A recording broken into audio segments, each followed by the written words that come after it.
मुकेश सहनी जी अगर सीवान में अपना उम्मीदवार लड़ाएंगे तो हम लोग जीतने का काम करेंगे। लग रहा है कि समाप्त हो गया है, अब तो यहाँ 4 धुरी में बट गया है। मतलब आरजेडी का जिक्र कर रहे हैं क्या कि ये लोग खत्म हो गए? देखिए, इस समय का प्रोग्राम में भीड़ नहीं इकट्ठा हुआ, पहले होता था तो भीड़ होता था, तेजस्वी यादव प्रोग्राम हो या फिर आरजेडी किसी और नेता का, वो प्रभाव किसके वजह से कम हुआ है?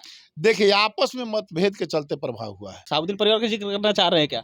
नहीं, साबुद्दीन साहब परिवार से अलावे सिनवाज यादव तो कई लोगों से लाख दर्जा काम करते हैं, लाख दर्जा लोग को मदद करते हैं, सहयोग करते हैं। सिवान में भी मौजूद हैं और सबसे बड़ा सवाल यह है कि सिवान की सियासत किस करवट लेगी, क्योंकि इस समय सिवान की राजनीतिक स्थिति आप देख रहे हैं और इस समय सिवान के फिलहाल राजनीतिक परिदृश्य पर बात करने के लिए हमारे साथ श्रीनिवास यादव जी मौजूद है, वीआईपी के जिलाध्यक्ष है, बड़े नेता हैं। और पहला सवाल यादव जी यही कि सिवान की राजनीति जिस प्रकार से करवट ले रही है, आपको क्या लगता है कि जो 2 दशक तक यहाँ प्रभाव रहा है वो प्रभाव कम होगा? निश्चित तौर पर अब तो लगभग आज के कार्यक्रम से जिस तरह सिवान में हुआ था तो लग रहा है कि समाप्त हो गया है। अब तो यहाँ 4 धुरी में बट गया है और निश्चित तौर पर वीआईपी पार्टी से मेरा उम्मीदवारी है और मुकेश सहनी जी, आदरणीय मुकेश सहनी जी ने निश्चित तौर पर अब फैसला ले लेंगे और जैसे ही फैसला लेंगे हम लोग निश्चित तौर पर सिवान में चुनाव लड़ने का काम करेंगे और पूरी तरह ईमानदारी पूर्वक उन्होंने हम लोग सिग्नल दे चुके हैं कि आप सिवान की तैयारी कीजिए, हम चुनाव लड़ाने का काम करेंगे। लेकिन एक चीज का चर्चा आप कर रहे हैं कि आज के प्रोग्राम से ये तय हो गया कि ये लोग खत्म हो गए, ये लोग मतलब आरजेडी का जिक्र कर रहे हैं क्या कि ये लोग खत्म हो गए? देखिए, जिस तरह जो कार्यक्रम यहाँ हुआ था, ये कार्यक्रम में जितना भीड़ होना चाहिए, जितना लोग का समर्थन होना चाहिए और जिस तरह पहले इसके पहले कार्यक्रम हुआ करता था उस तरह नहीं हो पाया है। इसी फील्ड में हम लोग का भी कार्यक्रम हुआ था आदरणीय माननीय मुकेश सहनी जी का, हमको लगता है कि उससे भी ज़्यादा लोग नहीं थे। बाकी निश्चित तौर पर कहीं ना कहीं इसमें मतभेद है, कहीं ना कहीं दुराव पैदा हो गया है, जिसके चलते चारों ओर वोट में विभाजन हो गया है। जिस तरह जो व्यक्ति एनडीए गठबंधन के उम्मीदवार है उसके प्रति भी लोग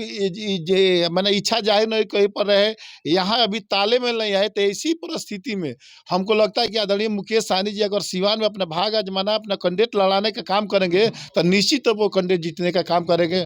चलिए, लेकिन एक सवाल ये है कि आप कह रहे हैं कि इस समय का प्रोग्राम में भीड़ नहीं इकट्ठा हुआ, पहले होता था तो भीड़ होता था, तेजस्वी यादव प्रोग्राम हो या फिर आरजेडी किसी और नेता का, वो प्रभाव किसके वजह से कम हुआ है? देखिए आपस में मतभेद के चलते प्रभाव हुआ है। आपस में जो मतभेद हो गया है जिसके चलते इसका परिणाम भुगतना पड़ा है। बाकी निश्चित तौर पर वो उन लोग की बात है, उससे हम लोग के क्या मतलब है। आपस में मतभेद किसके बीच हुआ है? वो पार्टी के लोग में हुआ है, पार्टी के लोग में आपस में मतभेद हुआ है। हम लोग नहीं कह सकते कि किसके नहीं, बाकी ये फील्ड में देखने से मिल गया है। आम सिवान में चर्चा है, कई तरह की आपके चैनल के माध्यम से, कई चैनल के माध्यम से ये बात को निकले कि बहुत ऐसे बड़े नेता है सिवान के जो उस कार्यक्रम में शामिल नहीं हुए, जिसके चलते प्रभाव देखने को मिला। बाकी निश्चित तौर पर आदरणीय मुकेश सहनी जी अगर सिवान में अपना उम्मीदवार लड़ाएंगे, चुनाव लड़ाने का काम करेंगे तो हम लोग जीतने का काम करेंगे। बहुत सारे बड़े नेता का जिक्र कर रहे हैं, साबुद्दीन परिवार का जिक्र करना चाह रहे हैं क्या? नहीं, साबुद्दीन साहब परिवार से अलावे और लोग बहुत ऐसे नेता है जो इस कार्यक्रम में नहीं शामिल हुए थे। वो पार्टी के अंदर की बात है, पार्टी लोग बताने का काम करेंगे। बाकी हम एक ही बात बता देते हैं कि मुकेश सहनी जी अगर अपना कैंडिडेट लड़ाने का काम करेंगे तो सभी लोग चित हो जाएंगे। सभी लोग मुकेश सहनी के विश्वास है, बिहार के लोगों की मुकेश सहनी ऐसा व्यक्ति है कि उन्होंने लोहिया, कर्पूरी, जयप्रकाश नारायण जैसे नेता के जो लोग ने बिहार में लोग को दिशा देने का काम किए, जो दिशा दिखाने का काम किए, उसके पटल पर चलने का काम करते हैं कि यादव जी साथ रहेंगे। यादव निश्चित तौर पर सिनवाज यादव आज बात हटा दीजिए। जिस तरह मुकेश सहनी के साथ उनके समाज के लोग खड़े हैं, उसी तरह सिवान में पूरे समाज के लोग, यादव हटा दीजिए, यादव तो खड़ा ही खड़ा है मुकेश सहनी। देखिए यादव का हटा दीजिए, हम टोटल हर समाज के लोग सिनवाज यादव के साथ खड़ा है। आप यादव पर कॉपीराइट वाले भी तो हैं। ये यादव तो आप इतिहास इसका रहा है, इसका कैंडिडेट दीजिए ना, झर देना वोट दे देता। देखिए अमर यादव चुनाव लड़े थे, ओम प्रकाश यादव चुनाव लड़े थे, इतिहास है ना कि लोग वोट दिया कि नहीं दिया। तो सिनवाज यादव में क्या दिक्कत है? सिनवाज यादव तो कई लोगों से लाख दर्जा काम करते हैं, लाख दर्जा लोग को मदद करते हैं, सहयोग करते हैं।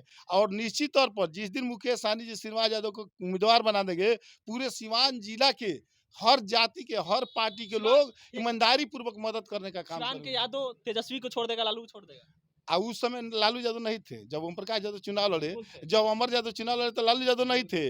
अरे सब लोग जो उसके कामे आएगा, जिसको जो व्यक्ति कामे आएगा उसको लोग मदद करने का काम करते हैं। चाह रहे हैं कि यादव पहले ही तेजस्वी लालू को छोड़ चुका है। हम देखिए तेजस्वी लालू को बात नहीं नहीं, बताते। ओम प्रकाश यादव अमरनाथ यादव का जिक्र कर रहे हैं। इतिहास बता रहे, इतिहास वो लोग चुनाव लड़े हैं नू, लोकसभा के दोनों आदमी चुनाव लड़े हैं नू, सिवान में मास बेस पर लोग वोट दिया है कि नहीं दिया है। तो अगर मुकेश सहनी अगर टिकट देते हैं तो श्रीनिवास यादव को देने में क्या दिक्कत है, कोई प्रॉब्लम तो नहीं हो सकता है।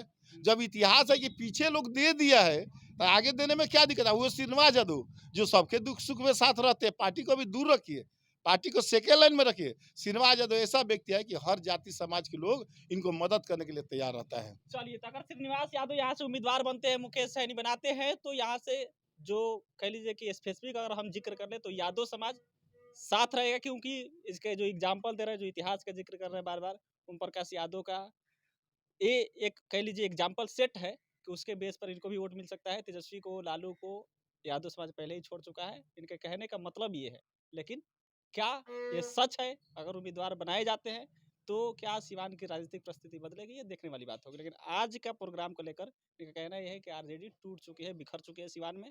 वजह है बड़े नेताओं को तेजस्वी के साथ मंच साझा न करना। इनडायरेक्ट रूप से शहाबुद्दीन परिवार का चर्चा करना चाह रहे हैं, लेकिन आप क्या सोच रहे हैं? प्रतिक्रिया दीजिएगा। सिकंदर इनाम मेरा बहुत बहुत धन्यवाद।